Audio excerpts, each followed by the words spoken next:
¿Qué hay detrás de la polémica sobre el origen de la arepa? ¿Y qué tiene que ver la gastronomía indígena de América con todo esto?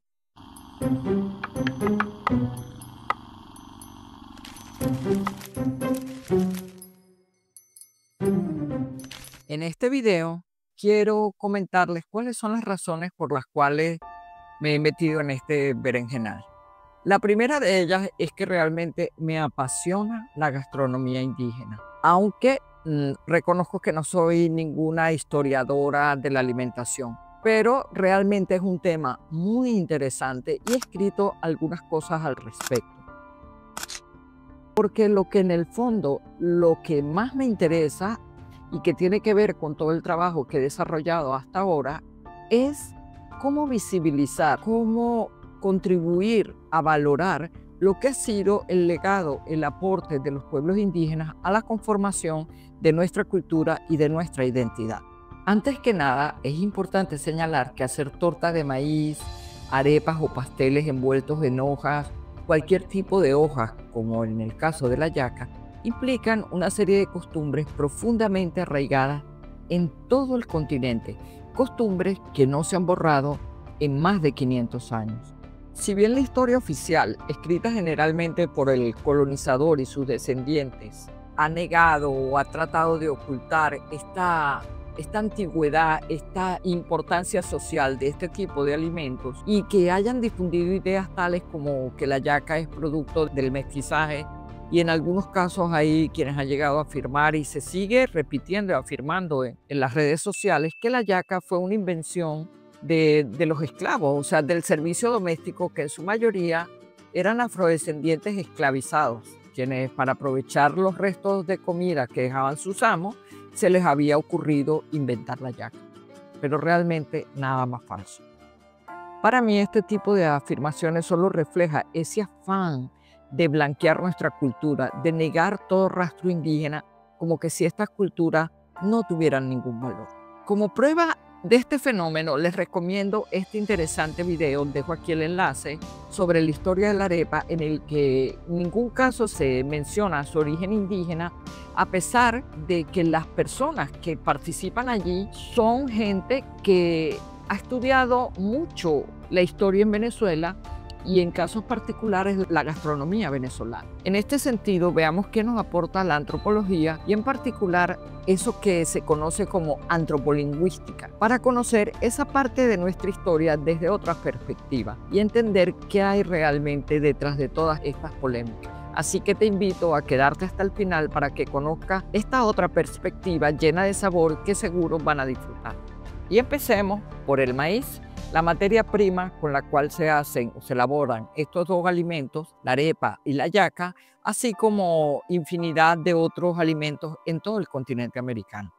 Según datos que arrojan las investigaciones arqueológicas, el maíz fue una de las primeras plantas domesticadas en América y dada su amplia distribución, ya que la encontramos en toda América, del norte de Estados Unidos, parte de Canadá hasta el cono sur, durante muchos años se debatió si su origen estaba en las altiplanicies andinas o en México, en cuyas tierras existe una planta silvestre que se señala como el ancestro del maíz cultivado. Datos recientes parecen confirmar esa tesis, ya que en tierras mexicanas se han hallado los restos de maíz más antiguos, con fecha cercana a los 12.500 años. Y sí, son realmente muchos años. En ese largo y complejo proceso de domesticación, que implica mucha observación, ver qué otros animales, aves, roedores comen esta u otra planta, ensayo y error, algunos logros, implica el ir acumulando y compartiendo conocimientos que reflejan la importancia para los seres humanos de conseguir con la siembra y la manipulación natural de las semillas una fuente de alimento constante, capaz de saciar su hambre y que aporte esa energía que tanto necesitamos para funcionar eficientemente. Junto al maíz comenzaron a domesticarse y a cultivarse otras plantas, principalmente los frijoles, que en Venezuela llamamos caraotas, porotos en otras partes, que son una importante fuente de proteína, y también la uyama o calabaza o zapallo, como también la llaman en el sur, plantas que tradicionalmente se han sembrado juntas y conforman lo que se conocen o lo que conocemos en el argot antropológico como la divina triada o la triada sagrada, y que en Estados Unidos llaman generalmente los pueblos indígenas y los estudiosos de su cultura las tres hermanas. A esta triada sagrada se le conoce así por la gran cantidad de nutrientes que estas tres plantas son capaces de aportar no solo al ser humano, sino también al mismo suelo en el que se cultivan, a otros animales y los beneficios que se aportan unos a otras. La corona de esta triada sagrada es, por supuesto, el ají o chile, como lo conocen en otras partes. Es importante hacer notar que de estas plantas, principalmente el maíz y la calabaza, se aprovecha todo: flores, frutos, hojas, semillas, raíces y pare de contar. De la misma manera, y hace también miles de años, en otras regiones de América se comenzaron a domesticar otras plantas, como la yuca en Amazonía y la papa en el altiplano indígena. Plantas que, al igual que el maíz, la calabaza y los frijoles, tienen muchísimas variedades. Si bien todas estas plantas cultivadas han formado la base del sustento diario durante milenios en la mayoría de los pueblos indoamericanos, su dieta ha sido mucho más rica y variada de lo que suponemos. En los conucos, huertas o milpas, como querramos llamar estos espacios donde se cultiva, también se siembran otros tubérculos, entre ellos la batata o camote, también otras plantas como el tomate, el cacahuate o maní, que es originario de los Andes, los pimientos, frutas como la piña, hortaliza, algunas plantas medicinales y mágicas como el onoto, o achote, el tabaco, la coca y los girasoles, estos últimos muy sembrados en Norteamérica. También se cultivaban árboles como el cacao, el anón, la chirimoya, el taparo, que si bien sus frutos no son comestibles, una vez secos, limpios y preparados, se utilizan como envases o para servir a los alimentos. También se recolectan nueces, semillas, frutas silvestres de temporada, huevos de tortugas, caimanes, etcétera, insectos, se caza, se pesca, pero también se crían algunas aves, quelonios o tortugas, se recoge miel, hongos, retoños de hojas, caracoles y crustáceos. En fin, se comía y se come muy bien. Pero, ¿qué hizo que el maíz alcanzara y mantuviera este puesto en el continente y en la actualidad, más allá de sus fronteras, que fuera aceptado y venerado no solo en la mesa, sino en la vida religiosa y ritual de muchos pueblos amerindios? Veamos qué nos dice en su Historia General de las Indias Francisco López de Gómara, obra publicada tempranamente en 1552, apenas 60 años después de que un grupo de europeos conocieran de la existencia del maíz. López fue un cronista de esos que escribieron sobre América sin haber puesto nunca un pie en estas tierras, pero de quien se afirma que tuvo entre sus amistades e informantes nada menos y nada más que Hernán Cortés, a quien algunos acreditan las siguientes palabras: es, en fin, el maíz cosa muy buena, y no la dejarán los indios por el trigo, según tengo entendido. Las causas que dan son grandes, y son estas, que están hechos a ese pan, y se hallan bien con él, que les sirve el maíz de pan y vino, por la cantidad de bebidas que hacían o se siguen elaborando con el maíz, que multiplica, o sea, que rinde más que el trigo, que además se cultiva con menos peligro del trigo, bien sea falta de agua o por el mucho sol, y que se obtiene más de él con menos trabajo, pues un hombre solo y siembra coge más maíz que un hombre con 2 bestias de trigo. ¿Qué nos está diciendo este testimonio? Que no solo la mitología maya consideraba que los seres humanos estaban hechos de maíz y que este, como alimento, les satisfacía porque le da pan y bebida, que es un cultivo muy adaptable al clima, que su rendimiento es mayor en relación al trabajo que exige, que es más resistente también a ciertas plagas. En resumen, porque este es realmente un tema muy, pero muy complejo, la adaptabilidad del maíz, el hecho de que se dé bien en distintos tipos de suelos, climas y altura, su alto rendimiento, o sea, que se obtenga tanto alimento, facilitó esa amplia y rápida distribución en todo el continente.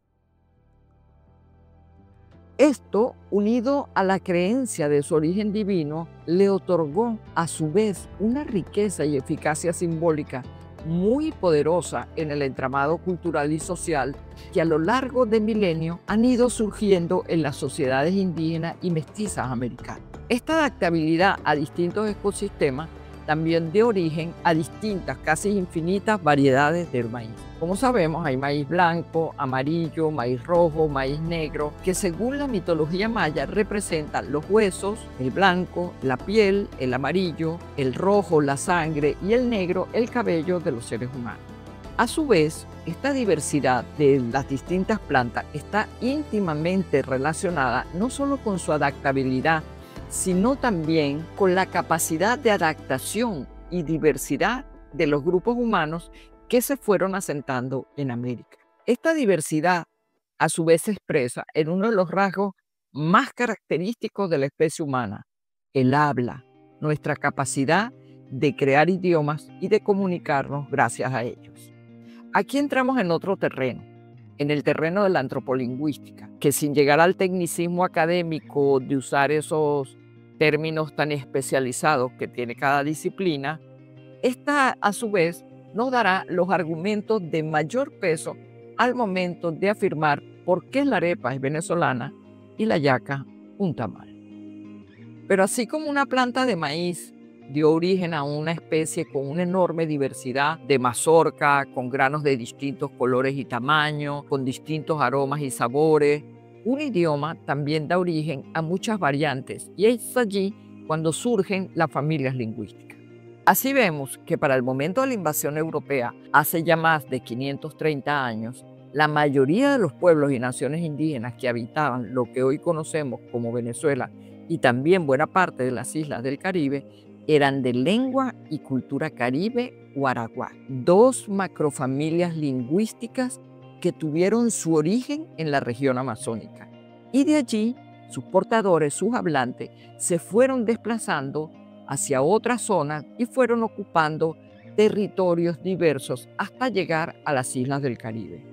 Los primeros en llegar fueron los arawak, entre ellos los taínos, quienes a su vez, una vez asentados en las islas, recibieron una fuerte influencia maya yucateca, que eran los pueblos maya, los vecinos, sus vecinos más cercanos, en las tierras firmes y amplios conocedores, como hemos visto, del maíz y sus propiedades. Cada uno de estos pueblos, a medida de todo ese largo y convulso proceso en el que se peleaban, se juntaban, se distanciaban unos de otros, iban recreando a su vez cada uno de sus idiomas originarios. Y de allí fue de donde surgieron las variaciones dialectales, pero la mayoría de estos pueblos seguían entendiéndose entre sí. Es como pasa con el castellano y con otros idiomas que vienen del latín. Se parecen, la mayoría de las veces nos entendemos y otras no. Pero sabemos más o menos de qué se está hablando cuando oímos a un italiano o a un francés hablando. Además de los caribes y arawak, existían en lo que hoy conocemos como Venezuela otros pueblos y parcialidades indígenas de distintos orígenes. Había tupí, tupí guaraní, chibcha, con cuyas familias lingüísticas se les identifica a estos otros pueblos. Pero también han existido otros cuyos idiomas se consideran independientes. Entre estos pueblos de idioma independiente podemos mencionar al pueblo Yanomami en el Amazonas y al pueblo Guarao, de los que además se afirma que estos pueblos forman parte de las primeras oleadas migratorias que llegaron y se asentaron en América. Ante esta diversidad de idiomas, esta infinita diversidad de idiomas, los españoles comenzaron a adoptar muchas de las palabras de origen taíno, que fueron los primeros indígenas que contactaron al llegar a lo que son las islas del Caribe, que además de ser comprensible para los otros pueblos indígenas, como ya hemos señalado, eran fáciles de pronunciar para ellos. Entre estas palabras de origen taíno, que como ya les dije es un idioma de origen arawak, están palabras como maíz, ají, maní, batata, guayaba, guanábana, budare, hamaca, bohío, canoa y muchas otras que hoy forman parte de nuestro vocabulario están incorporadas al sacrosanto diccionario de la Real Academia de la Lengua Española y además algunas de ellas forman parte de la nomenclatura científica, como es el caso del maíz. Pero maíz o maíz no era ni es la única palabra con la que se conoce esta planta. Había y hay muchas palabras para nombrarla en cada uno de los cientos de idiomas que se hablan en América, porque cada variedad de maíz a su vez tiene su nombre y este puede cambiar si se trata de una mazorca que está cruda, cocida o por distintas otras razones. Es interesante hacer notar que la voz taína maíz significa literalmente lo que sustenta la vida, algo muy parecido a lo que significa la palabra arepa en el idioma cumanagó. Este fenómeno sociolingüístico en que vemos cómo una denominación se impone sobre otras ocurrió no solo con la palabra maíz, sino también con la palabra arepa y con la palabra tortilla, entre muchas otras, en lo que es el español que hablamos nosotros hoy en día en el continente. En México, las tortas de maíz tienen igualmente cientos de nombres según el tipo de maíz con que se hace y del idioma con el que se le nombra. En náhuatl, por ejemplo, es tlaxcal o tlaxcali. Pero ¿por qué le decimos tortilla? Tortilla es una palabra que viene del latín y que significa pequeña torta de pan redonda y aplanada. Y pan, que también viene del latín, significa el producto de la harina mezclada con agua. Y por supuesto, para un hispanohablante es fácil decir tortilla que tlaxcali, que además tiene para ellos un claro significado, saben a qué se refiere, a diferencia de cualquier otra palabra en un idioma indígena que además les cuesta pronunciar. Y así como durante la colonia se fue imponiendo en todo México la palabra tortilla, en Venezuela se fue imponiendo la palabra arepa. Pero, ¿de dónde viene esa palabra arepa? Bueno, como ya sabemos, arepa viene de arepa, una palabra del idioma cumanagoto, un pueblo indígena de lengua caribe que para el momento del inicio de la invasión europea era uno de los más numerosos que poblaban la costa oriental de lo que hoy conocemos como Venezuela. Es posible, como señalé antes, que durante la colonia esa denominación de arepa se fuera imponiendo a medida que se imponía el castellano por encima de otras denominaciones locales y de otros idiomas que se hablaban en las distintas regiones y con las cuales se conocían las distintas tortas o arepas que se hacían en todo el país. Pero, ¿por qué los cumanagotos? Si recordamos que a partir del tercer viaje de Colón en 1498 se supo de la riqueza de perlas en la isla de Cubagua, noticia que atrajo a cientos de buscadores de fortuna que solo sabían hacer riqueza a costa del trabajo esclavo, tendremos una pista importante. Los españoles necesitaban, como ya señalé, esclavos para sacar las perlas y obtener su riqueza, pero por supuesto también necesitaban comer, aunque no estaban dispuestos para nada a sembrar, ni siquiera a criar gallinas. Así lo señalan muchos cronistas. Por su parte, los cumanagotos, a diferencia de la mayoría de los otros pueblos de lengua y cultura caribe que basan su alimentación en la yuca y sus derivados, como el casabe y el mañoco, los cumanagotos tenían al maíz como la base de su dieta diaria. Esto quiere decir que comían más arepa que casabe y seguramente sus bebidas rituales y otros alimentos también eran a base del maíz. Los cumanagotos de entonces cultivaban más de 10 tipos diferentes de maíz y cada uno tenía su nombre específico. Además de 4 o 5 maíces de grano blanco, había también maíz rojo, maíz morado, uno color ceniza, un maíz que llamaban largo, otro conocido como amapo, que siempre comían tierno, igual que lo siguen haciendo ahora en el oriente venezolano, donde le llaman ahora amapito, que es un maíz de mazorca pequeña que se da a los 40 días de sembrado y que se suele consumir asado, cocido en agua o al vapor. Pero ese maíz llamado arepa era el mismo que los españoles llamaron cariaco y que sin duda era el más usado por parte de los cumanagotos para hacer sus tortas. Los cronistas señalan que del maíz llamado arepa había 2 variedades, uno blanco y otro algo así como rosado. Esta preferencia en su uso se debía quizás a que este tipo de maíz, una vez ahumado en los fogones, se conservaba mejor a lo largo de todo un año y además daba o da una harina muy suave y muy gustosa.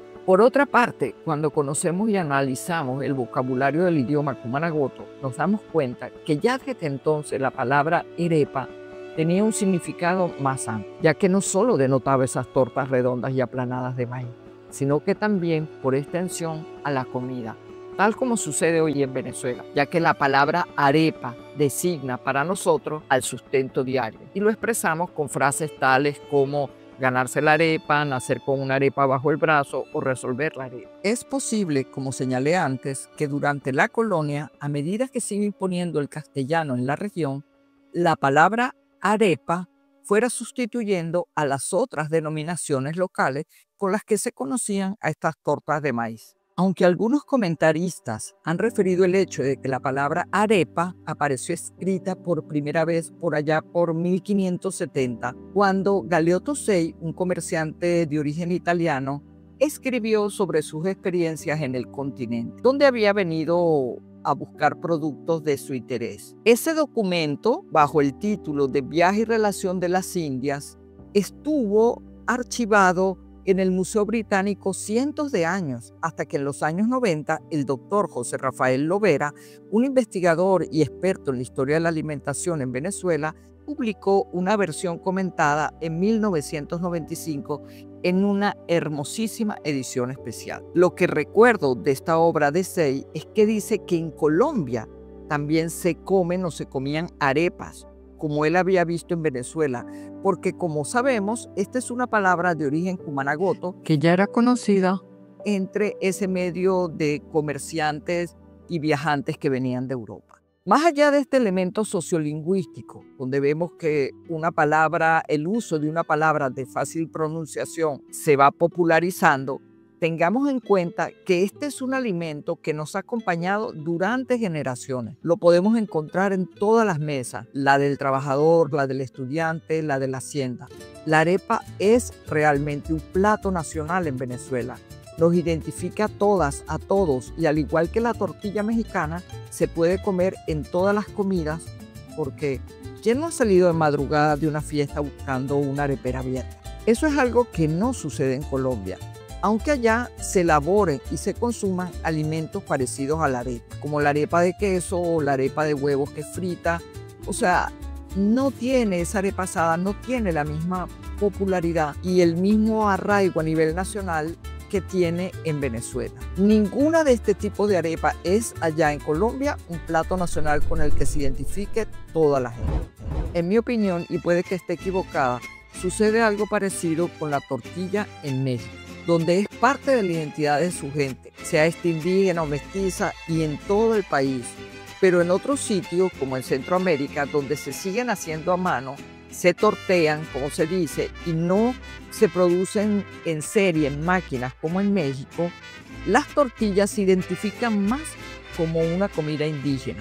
Es realmente una sutil diferencia que puede pasar desapercibida, pero que para mí tiene un peso simbólico e identitario importante. Como muestra la importancia social de la arepa en Venezuela, tenemos la búsqueda de soluciones para facilitar su proceso de elaboración tradicional desde hace siglos. Y así vemos cómo inventores, innovadores, trataron de encontrar una salida. Aparte de esto, también durante muchos años en las casas donde no había servicio doméstico que pudiera ocuparse de la dura tarea que implica su preparación a la manera antigua, que es pelar la mazorca, sacar los granos de la mazorca, limpiarlo, remojarlo, calentarlo, lavarlo, molerlo, amasar la harina, hacer las arepas, tortearlas pues y cocinarlas. En total son como 21 pasos, muy trabajoso. Ante esto había la opción de comprarlas hechas. De hecho, porque así lo recuerdo, lo primero que la gente hacía cuando una se mudaba a un sitio nuevo era averiguar dónde y a quién comprar las arepas, porque este generalmente era un emprendimiento doméstico a cargo de las mujeres del hogar. Siempre había una señora que en su casa o en una bodega o pulpería cerca vendía arepas a determinadas horas del día. En los años 40 surgen en Caracas la venta ambulante de tostadas, que generalmente, y según contaba mi papá, eran arepas recalentadas. Él recordaba a una pareja, un matrimonio de origen campesino, que se colocaba por los lados de Chacaíto con una especie de parrilla, aunque allá tiene otro nombre, a vender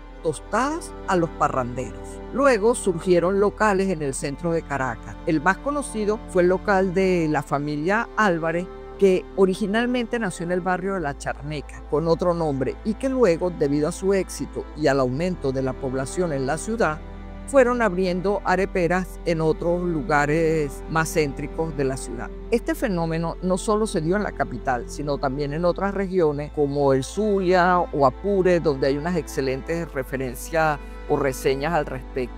Allí, las arepas, como cuentan algunos cronistas, una vez reposadas eran rellenas y se pasaban por huevo batido para finalmente ser fritas en mantecas de cerdo, o simplemente fritas rellenas de pernil y queso frito a su vez, como son las famosas agüitas de sapo en Maracaibo, que surgieron precisamente en esos años. Si quieren conocer con más detalle esta parte de la historia, les recuerdo el video que les recomendé al inicio. En este afán de modernización,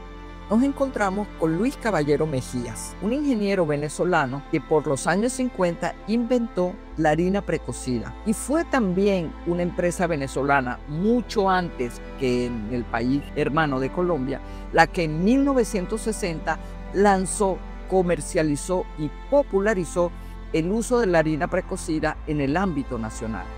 La harina precocida facilitó el proceso de elaboración de las arepas y con ello aumentó la rentabilidad de las areperas, por lo que varios inmigrantes españoles y portugueses las adoptaron como un modelo de negocio. Sin embargo, en documentos aportados por el historiador venezolano Javier González, vemos que a esta harina precocida le precedieron varios intentos de producir arepas con procesos mecanizados. Uno de ellos aparece en un registro en 1856, un siglo antes del invento de Caballero Mejías,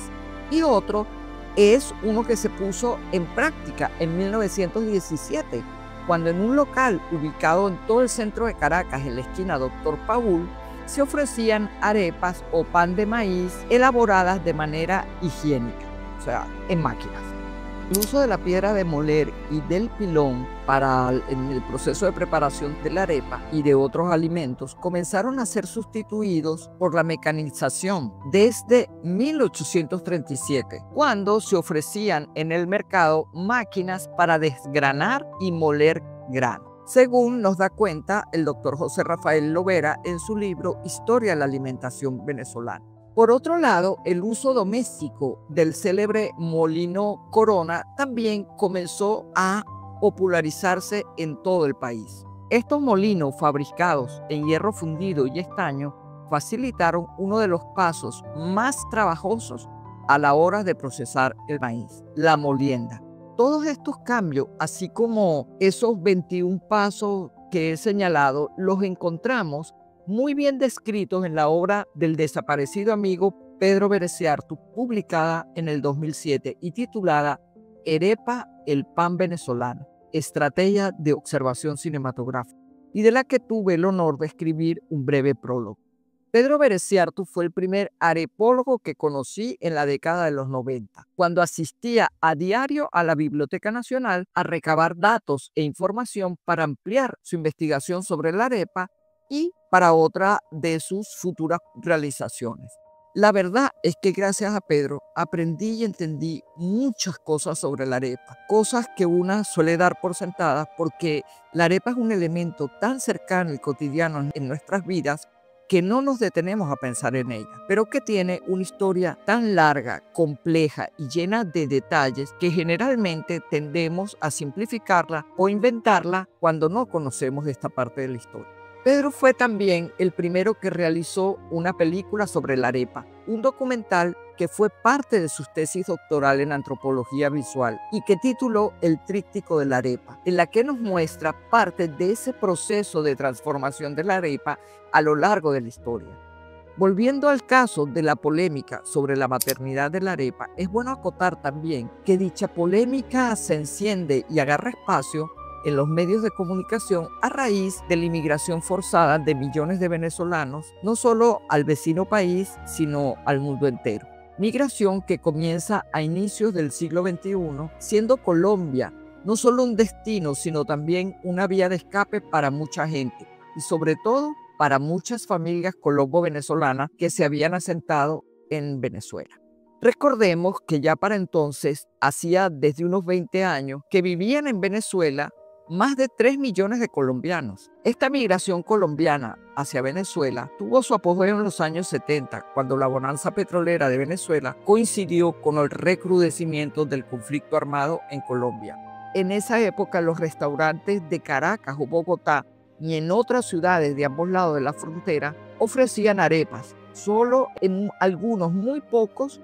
que se caracterizaban por ofrecer comidas criollas, en los que servían una especie de mini arepas fritas como entrada. Esto se debía, en mi opinión, a que la arepa, a pesar de su popularidad, no era vista como una comida gourmet, que era lo que la mayoría de la gente iba a buscar en los restaurantes, sino que era eso, la comida del trabajador que salía de madrugada de su humilde vivienda con su arepa rellena como vianda. Como prueba de este fenómeno, puedo señalar un hecho curioso reseñado por Américo Fernández, el cronista de Ciudad Bolívar, quien nos relata en su blog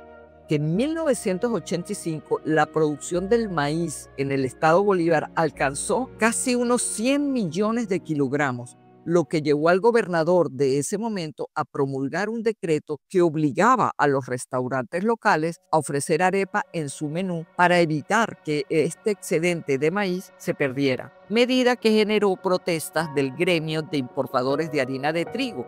los históricos enemigos de la arepa. Pero eso igual es otro tema. Además de todas estas referencias históricas que nos hablan de la venezolanidad de la arepa, hay un hecho que no he visto reseñado y que me recuerda a nuestra querida Connie Méndez cuando dice en una de sus canciones que en el mundo se comenta que Venezuela habla cantando. Palabras que nunca han sido más ciertas que ahora, porque de la misma manera nosotros, junto a la música, llevamos una arepa entre pecho y espalda, ya que en Venezuela, cuando un bebé se le comienzan a dar alimentos sólidos, uno de esos primeros alimentos